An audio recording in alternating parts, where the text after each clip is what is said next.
Happy Monday. I'm Tristan Winder in the News 2 streaming studio at the Morning Pulse here on this June 16th, 2025. A recent study from WalletHub finds that Iowa's economy is the worst in the entire country, and Nebraska, unfortunately, is not far behind. While Iowa is dead last, Nebraska ranks 43. Our sister station took that very study to a director of public affairs of research at UNO. She says there are many different ways to measure the state's economy, but both Iowa and Nebraska typically score well in labor force and employment rates. But the study looked at things like startup activity, jobs in high-tech industries, and investments in research and development. That's where the data shows Nebraska and Iowa are lacking. Those are areas where we really could benefit from public policy as well as investments in existing private sector businesses and collaboration between the private and government sector to really focus on the future of our economy and how we'll be competitive for years to come. That's Dr. Gaddy Safer, who says that having education opportunities for young people to learn skills for high-tech jobs helps the future economic development. And another note, the data shows that Iowa had slightly higher median income than we did here in Nebraska. In global news today, the fourth phase of operations in Iran against Israel has begun, according to semi-official Iranian media outlets. The operation, dubbed Operation True Promise 3, included hundreds of various ballistic missiles targeting residential buildings and infrastructure in Israel. The attacks are a response to Israel's initial strike on Iran, which killed several high-ranking military commanders. Iranian authorities underscored that they would respond firmly and very soon from Israel, according to the previously mentioned Iranian media outlet. Continuing with this coverage, as the U.S. Embassy in Baghdad has issued a new warning, the embassy made a security alert on Sunday for potential violence and attacks against Americans in Iraq. The warning comes after several recent military strikes between Israel and Iran.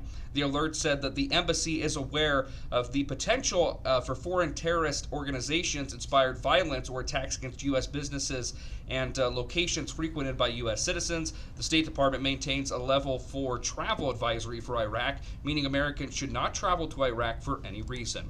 And keeping it with news out of the Middle East, as the conflict between Iran and Israel intensifies, experts say that Americans could feel it at the pump.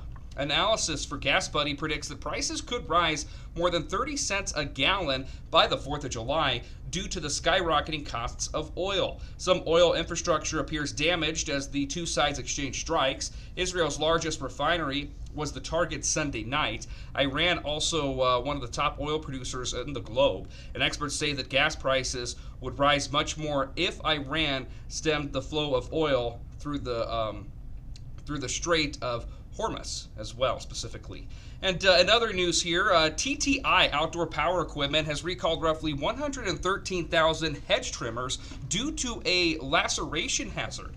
The recall covers RYOBI 40-volt inch cordless hedge trimmers. The Consumer Protection Safety Commission says that the blade can unexpectedly activate after the user presses just the safety or trigger control individually instead of engaging the controls simultaneously. The hedge trimmers were sold at Home Depot and Direct Tool Factory outlet stores nationwide, as well as being sold online. And it was an extra special Father's Day yesterday for a Colorado father, and it was all thanks to his 8-year-old daughter, Adriana, who possibly saved her dad's life earlier this month when she used Siri to call 911. She made the call after her father, John, who has brain cancer, was unresponsive after a seizure. Deputies said that Adriana was calm on the phone and she gave them her address and other critical information. First responders got to the home and brought her father to the hospital, where he was treated and released later that day. Adriana said that her mother, who was not home at the time, taught her how to respond during a medical emergency. The dispatcher said that Adriana proves how important it is to be prepared when situations like this can happen. Rounding out the pulse here on this Monday, June 16th, with a check of the 7-day forecast. Another warm one in store for us today with temperatures in the low 90s. Had some severe weather in the area yesterday. Kind of started, that was late evening yesterday.